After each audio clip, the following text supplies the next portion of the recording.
बिहार में पंचायत चुनाव की अधिसूचना जारी कर दी गई है और आज से आचार संहिता भी लागू हो गई है। 24 सितंबर को प्रथम चरण का चुनाव होगा, वहीं दूसरे चरण का चुनाव 29 सितंबर को होगा। तीसरे चरण का मतदान 8 अक्टूबर को तो चौथे चरण का चुनाव 20 अक्टूबर को होगा। 24 अक्टूबर को पांचवें चरण का मतदान होगा तो 3 नवंबर को छठे चरण का मतदान होगा। 15 नवंबर को 7वां चरण का चुनाव होगा तो 24 नवंबर को 8वें चरण का चुनाव होगा। वहीं 29 नवंबर को 9वें चरण का चुनाव होगा तो 8 दिसंबर को 10वें चरण का चुनाव कराया जाएगा। 12 दिसंबर को 11वें चरण की वोटिंग होगी। इसकी जानकारी आज खुद चुनाव आयोग के द्वारा दी गई।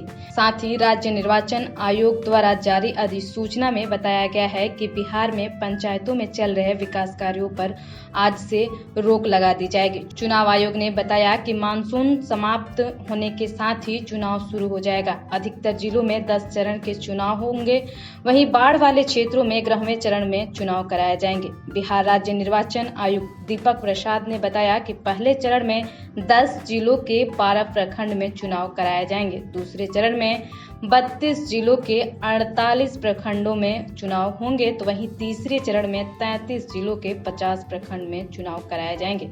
चौथे चरण में 36 जिलों के 53 एवं पांचवें चरण में 38 जिलों के 58 प्रखंड में चुनाव होंगे। वही छठे चरण को लेकर के उन्होंने जानकारी दी कि छठे चरण में 37 जिलों के 57 प्रखंड में चुनाव होगा, जबकि 7वें चरण में 37 जिलों के 63 प्रखंडों में और 8वें चरण में 36 जिलों के 55 प्रखंडों में मतदान होगा। वहीं 9वें चरण की जानकारी देते हुए उन्होंने बताया कि 9वें चरण में 33 जिलों के 53 प्रखंड में और 10वें चरण में 34 जिलों के 53 प्रखंड में चुनाव कराया जाएगा। वहीं उन्होंने अंतिम चरण की जानकारी देते हुए बताया कि 11वें चरण का मतदान बाढ़ प्रभावित इलाकों में होगा। इसके तहत 20 जिलों के 38 प्रखंडों को रखा गया है और चुनाव की तैयारी पूरी कर ली गई है। वहीं चुनाव आयोग ने यह भी जानकारी दी कि कितने पदों पे कितने लोगों का चुनाव कराया जाना है। चुनाव आयोग ने बताया कि 80,172 ग्राम पंचायत मुखिया का चुनाव होगा, जिनमें 1,13,307 ग्राम पंचायत सदस्य हैं।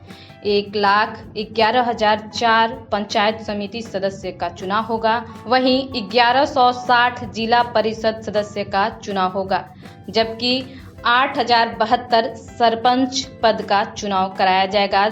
वहीं 1,13,307 पदों के लिए चुनाव होगा।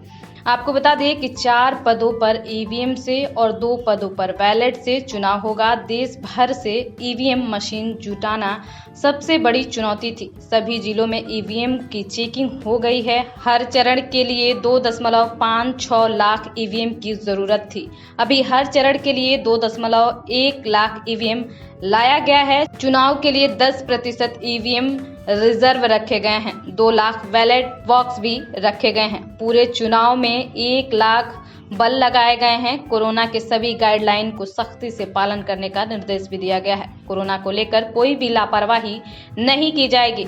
आज से आचार संहिता लागू हो गई है। हर चरण में नामांकन के लिए 1 सप्ताह का समय भी दिया गया है। नामांकन खत्म होने के साथ ही 2 दिनों का वक्त चुनाव आयोग ने नामांकन वापसी का दिया है। वहीं 3 दिनों के भीतर आवेदन की जांच करने की भी जानकारी दी है।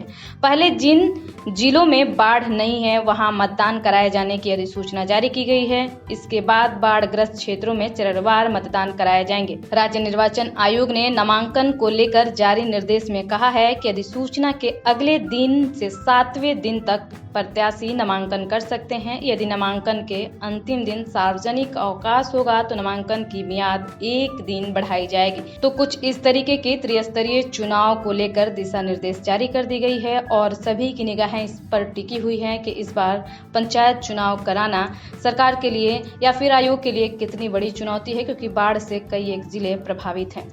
तमाम अपडेट्स को पाने के लिए आप दिनमान टाइम्स को सब्सक्राइब करें। आप अगर फेसबुक पे देख रहे हैं तो लाइक करें, ट्विटर पे देख रहे हैं तो फॉलो करें और इंस्टाग्राम पे देख रहे हैं तो आप हमसे जरूर जुड़ें।